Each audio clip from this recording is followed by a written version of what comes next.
Hello दोस्तों, ई dairy के YouTube channel पर एक बार फिर से आपका स्वागत है। दोस्तों, आज की वीडियो में हम कमर्शियल लेवल पर चेडर चीज़ को कैसे बनाते हैं उसकी प्रोसेस के बारे में जानेंगे। तो ज़्यादा देर ना करते हुए वीडियो को शुरू करते हैं। चेडर चीज़ बनाने का जो पहला स्टेप है वो है रिसीविंग ऑफ मिल्क। दोस्तों, अगर अच्छी क्वालिटी का चेडर चीज़ बनाना है तो रो मिल्क की क्वालिटी व ग्रेड भी हाई क्वालिटी का और अच्छा होना चाहिए। तो जिस दूध से चेडर चीज़ तैयार करना होता है, इसमें न तो कोई ऑफ फ्लेवर होना चाहिए और ना ही कोई एक्सट्रेनियस मैटर होना चाहिए या कोई सेडिमेंट वगैरह उसमें नहीं होने चाहिए। उस दूध में बैक्टीरियोफाज बिल्कुल भी नहीं होने चाहिए, नहीं तो बैक्टीरियोफाज लैक्टिक एसिड बैक्टीरिया की ग्रोथ को रोक देते हैं और चेडर चीज की कोगुलेशन अच्छे से नहीं हो पाती। अगला जो स्टेप है वो है प्री हीटिंग ऑफ मिल्क। इस स्टेप में रो मिल्क को लगभग 35 से 40 डिग्री सेल्सियस तक हीट किया जाता है ताकि अच्छे से फिल्ट्रेशन क्लैरिफिकेशन हो सके।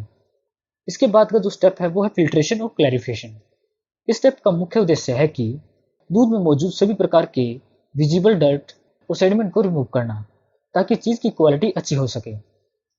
इसके बाद जो अगला स्टेप है वो स्टैंडर्डाइजेशन।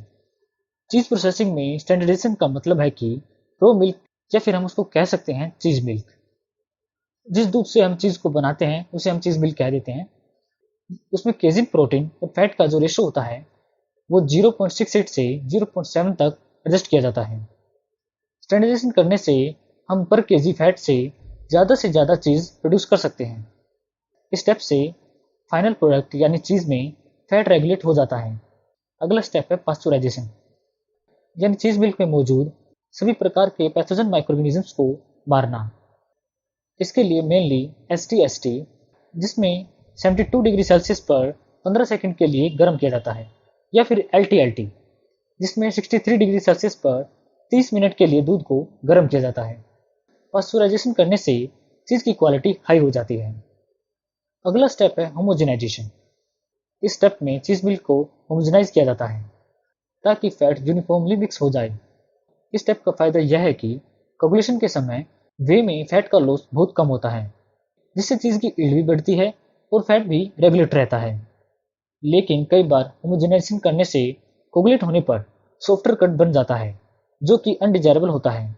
इसलिए कई बार चीज़ बनाने की प्रोसेस में यह स्टेप बहुत कम या फिर ना के बराबर किया जाता है, मतलब इस स्टेप को अवॉइड भी किया जा सकता है। अगला स्टेप है एडिशन ऑफ कैल्शियम क्लोराइड। यह स्टेप ऑप्शनल है। यह चीज़ की क्वालिटी को इम्प्रूव करता है। जब चीज़ मिल्क को ज़्यादा हीट किया जाता है तो दूध में मौजूद कैल्शियम का प्रेसिपिटेशन हो जाता है, जिससे रेनेट एंजाइम का जो एक्शन होता है वो स्लो हो जाता है और चीज़ कर्ड वीकर बनता है। तो इसे ठीक करने के लिए चीज़ मिल्क में लगभग दूध की मात्रा का 0.01 से लेकर 0.03% कैल्शियम क्लोराइड डाला जाता है। अगला स्टेप है एडिंग ऑफ स्टार्टर कल्चर। इस स्टेप में चीज़ मिल्क में स्टार्टर कल्चर जो कि पाउडर फॉर्म में भी हो सकते हैं और लिक्विड फॉर्म में भी हो सकते हैं, उन्हें चीज़ मिल्क में डाला जाता है। ये स्टार्टर कल्चर चीज़ की वैरायटी के हिसाब से अलग अलग स्पीसीज के होते हैं। चेडर चीज़ में मुख्य रूप से स्टेप्टोकोकस लैक्टिस या स्टेप्टोकोकस क्रीमोरिस लैक्टिक एसिड बैक्टीरिया डाले जाते हैं। स्टार्टर कल्चर को चीज़ का हार्ट भी कहा जाता है, क्योंकि स्टार्टर कल्चर ही चीज़ मिल्क की फर्मेंटेशन करके उसे चीज़ में कन्वर्ट करते हैं। स्टार्टर कल्चर को दूध की मात्रा का 0.5 से 1% मात्रा में ऐड किया जाता है, जो कि लगभग 30 से 31 डिग्री टेम्परेचर पर डाले जाते हैं। स्टार्टर कल्चर डालते ही दूध की फर्मेंटेशन स्टार्ट हो जाती है। फर्मेंटेशन होने पर दूध डिजायरेबल कर्ड में कन्वर्ट हो जाता है। उसमें डिजायरेबल फ्लेवर, मॉइस्चर व एसिडिटी आ जाती है। स्टार्टर कल्चर डालने से दूध की एसिडिटी बढ़ जाती है और पीएच कम हो जाती है। अगला स्टेप है एडिंग ऑफ कलर। यह स्टेप फाइनल प्रोडक्ट चीज़ की विजुअल अपीयरेंस को बढ़ाने के लिए किया जाता है। चीज़ में मुख्य रूप से नेटो कलर का यूज किया जाता है। कलर डालने से पहले प्योर कलर को लगभग 20 टाइम्स डाइल्यूट किया जाता है, फिर 30 से 200 ml पर 1000 kg मिल्क के हिसाब से डाला जाता है। अगला स्टेप है रेनेटिंग। इस स्टेप में चीज़ मिल्क में रेनेट 1.5 ग्राम पर 100 लीटर ऑफ मिल्क में डाला जाता है। रेनेट यानी रेनिन यह एंजाइम दूध की क्लोटिंग करता है। जो रेनेट होता है वो लिक्विड या पाउडर या टैबलेट, इन तीनों में से किसी भी फॉर्म में अवेलेबल हो सकता है। दूध में रेनेट तब डाला जाता है जब दूध की एसिडिटी इनिशियल लेवल से 0.02% बढ़ जाए। स्टार्टर कल्चर का मुख्य काम एसिडिटी बढ़ाना होता है। अगर वहीं बात करें रेनेट की, तो उसका मुख्य काम होता है क्लोटिंग करना। रेनेट डालने का आइडियल टेम्परेचर 30 से 31 डिग्री टेम्परेचर होता है। इसके बाद अगला जो स्टेप है वो है कोगुलेशन। इस स्टेप में स्टार्टर कल्चर और रेनेट डालने से दूध एक सेमी सॉलिड मास में कन्वर्ट हो जाता है। इसके बाद जो अगला स्टेप आता है वो है कटिंग। इस स्टेप में हम कर्ड सेट होने के बाद कर्ड नाइफ के माध्यम से उसे छोटे छोटे क्यूब्स में काट देते हैं। जो कटिंग की जाती है उसमें सबसे पहले हॉरिजॉन्टल कटिंग की जाती है, फिर उसके बाद वर्टिकल कटिंग की जाती है। अगला स्टेप है कुकिंग। कटिंग के 15 मिनट्स के बाद कर्ड क्यूब्स को चीज़ वेट के अंदर ही गर्म किया जाता है। यह स्टेप गुड क्वालिटी चीज़ बनाने के लिए बहुत ही क्रिटिकल होता है। इस स्टेप में यह ध्यान रखना चाहिए कि जो हीटिंग और टेम्परेचर इंक्रीज हो रहा है वो स्लोली स्लोली करना चाहिए। अचानक ज़्यादा टेम्परेचर करने से केस हार्डनिंग का खतरा रहता है। जब हम कुकिंग करते हैं उसमें हमें 32 डिग्री सेल्सियस से हर 4 मिनट में 1 डिग्री सेल्सियस बढ़ाना है, ताकि वो 37 और 39 डिग्री तक पहुँचे तो उसमें लगभग 15 मिनट का समय आए। चेडार चीज़ के लिए 37 से 39 डिग्री टेम्परेचर कुकिंग के लिए आइडियल माना जाता है। अगला स्टेप है ड्रेनेज ऑफ वे। इस स्टेप में चीज़ वेट से वे यानी ग्रीन लिक्विड को कर्ड से अलग किया जाता है। जो ये वे होता है वो चीज़ प्रोसेसिंग का बाई प्रोडक्ट है, जिसे फर्दर कई उपयोग में लाया जा सकता है, जैसे वे ड्रिंक्स बनाने में या वे पाउडर बनाने में हम इसका यूज़ कर सकते हैं। अगला स्टेप है चेडरिंग। ये चेडार चीज़ बनाने में यूज़ होने वाला एक स्पेशल स्टेप है। चेडरिंग एक कंबाइंड ऑपरेशन होता है जिसमें कर्ड क्यूब्स की पैकिंग, टर्निंग, पाइलिंग एंड रीपाइलिंग की जाती है। पैकिंग में चीज़ कर्ड क्यूब को चीज़ वेट में 2 हिस्सों में बांट दिया जाता है और बीच में जगह छोड़ दी जाती है ताकि बचा हुआ वे ड्रेन हो सके। फिर इस चीज़ कर्ड के 15 से 20 सेंटीमीटर चौड़े बड़े बड़े ब्लॉक्स बना दिए जाते हैं। टर्निंग में इन ब्लॉक्स को चीज़ वेट में हर 15 मिनट्स के बाद ऊपर नीचे किया जाता है ताकि कर्ड मिलिंग व साल्टिंग के लिए रेडी हो सके। अब जो स्टेप है वो है पाइलिंग या रिपाइलिंग। पाइलिंग में एक ब्लॉक के ऊपर 2 या 3 ब्लॉक्स रखे जाते हैं ताकि ऊपर वाले ब्लॉक्स के वेट से मैक्सिमम वेट ड्रेनेज हो सके, और रिपाइलिंग में ब्लॉक्स को पलट दिया जाता है। ऊपर वाले ब्लॉक्स नीचे और नीचे वाले ब्लॉक्स ऊपर चले जाते हैं।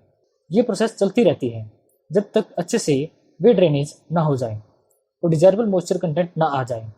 चेडरिंग ऑपरेशन लगभग 2 घंटे तक चलता है, जिसमें मॉइस्चर कंट्रोल के साथ साथ चीज़ की बॉडी या टेक्सचर भी इम्प्रूव होती है।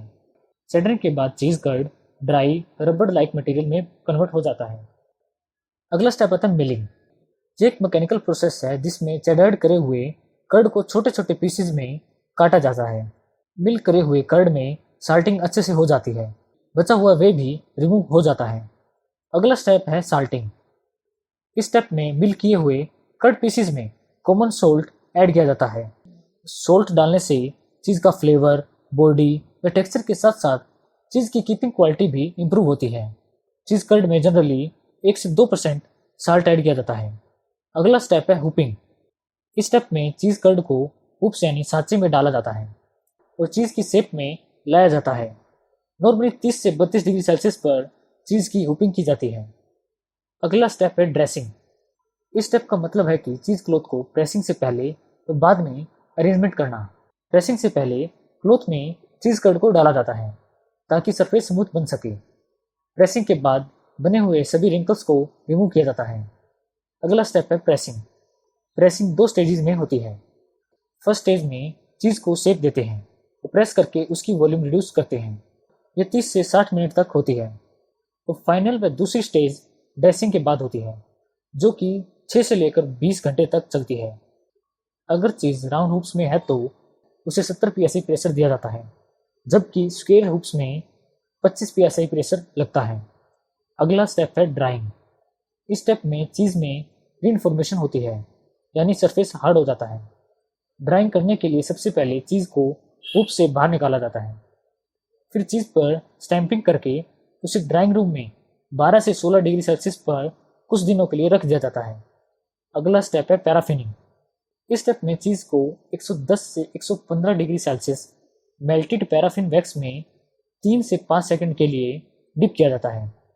पैराफिन वैक्स की कोटिंग होने से चीज़ में क्योरिंग के दौरान मॉइस्चर लॉस नहीं होता और साथ ही वैक्स कोटिंग चीज़ को इंसेक्ट से भी बचाती है।